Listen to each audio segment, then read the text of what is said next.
In working with the leadership at this school, it's the first time that I've really seen in practice leading by following. We have an administration that listens and wants to cultivate a system where people are heard and their input is valued so that there's a back and forth flow that's continually helping us all improve to just have better outcomes for kids.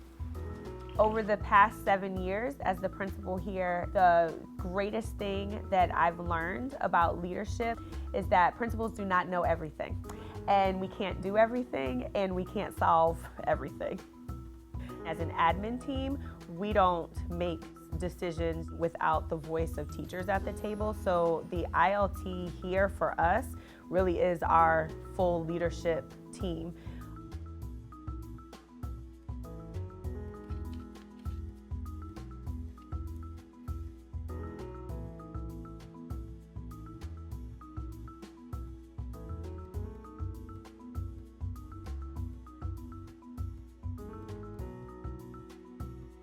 We sit in a circle purposefully because we're all on an even playing field. We have a representative from every grade level team, our department chairs, a representative from our inclusion team, and then all 4 of the administrators sit on ILT. A really diverse team with people with different ages, backgrounds, educational experiences, and just sharing that, it makes you grow as a person, it makes you grow as an educator, execute the vision of the school, and shape the vision of the school. So you're a note taker?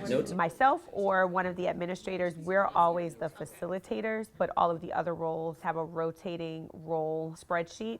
Discussions are long and arduous sometimes, so we have 2 note takers, we have a timekeeper, and then we have the most important role in ILT, who brings the snacks.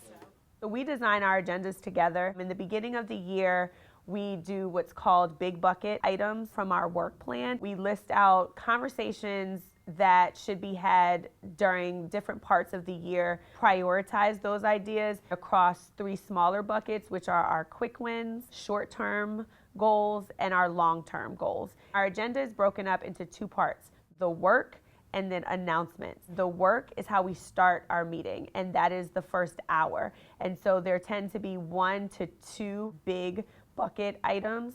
We spend about 30 minutes on each of those, and then the last 15 minutes are the announcements. We've been able to come out with more direct decisions around larger items than just focused on some of the operational pieces. The meetings in January a lot of times tend to be really thinking about what has worked or has not worked in first semester and what adjustments and tweaks we need to make going into second semester. We said that we would revisit and look at flex time as a whole structure. We cannot have a conversation about a structure subjectively without having data at the table to really help guide. A post-it sort. So we're going to do 1 color post-it that names our successes. There's a new thing every year that we're going to plant, and then we're going to watch it grow. And we follow that data to inform how we're going to change and adjust. The things that we're talking about around the table, it's not just coming from the administration, it's coming from colleagues. Since now they have a little bit more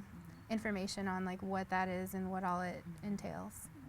I get to hear my team's thoughts, bring them back, and they actually see evidence of me having done that, and then some adjustments being made. We were able as a science team to take an initiative to the ILT, who looked at it, talked about it, discussed it, and immediately approved it. We were able to fit flex time into our schedule. For me as a science teacher, that's meant that my students are able to prepare for their NGSS exam, and I can respond to their immediate needs. And the conversation that we had on our agenda around the flex time On Wednesdays. ILT reps were literally listing off on each post-it different challenges that they're seeing. And one of the challenges came up specifically to a grade level team of saying the timing wasn't working for them. So it's critical that they are the communicator, both bringing information from ILT, but being that voice, bringing what concerns or questions or things that are coming up from their team to ILT. Treading water, because like I said, the students either have like 30 lessons done or they have like 4. No one wants to sit in a meeting, in an hour-and-a-half meeting after school, in a stuffy room, in a tight chair, nervous to ask a question. We can be ourselves and just be comfortable, because if we can't laugh with each other and we can't laugh at each other. Someone else is going to, so we might as well be able to do it together. I don't know about every time you're talking. No, not every. We have to be able to find the joy every place that we can. And in a room where these are the voices of their team, we need those voices to be able to ask questions. We want students to ask questions when they don't understand something. Teachers should be able to ask questions when they don't understand something. This is just another deeper dive that we could do maybe at some later point. I just wanted to put that on the table. Teachers should be able to push each other's thinking. Been an absence of empathy and equity because we can have all the procedural and structural conversations in the world, but if that piece isn't there, then this is going to be a tug and pull for the rest of the year. And you can't do that in a room where you don't feel comfortable, where you don't trust your teammates. And is that cumbersome, or are you okay with I don't think that's a reasonable plan for Yeah. everybody to do every day. ILT is really receptive to feedback. They really encourage teachers to share their experience in a way that will bring about change. A big part of that is pushing back sometimes. I think it would be more reasonable to have them in for the week. That way they're getting caught up and then they're getting a few extra done. The two hats that I wear on the team lead role that I play within my smaller team, and then having the whole school vision just keeps me really motivated to make this the best school that it can possibly be. I would like to be on ILT someday. People are drawn to positivity and they're drawn to effectiveness, and that's something that our instructional leadership team really embodies. Being a part of that would only serve to make me a better teacher and a better leader.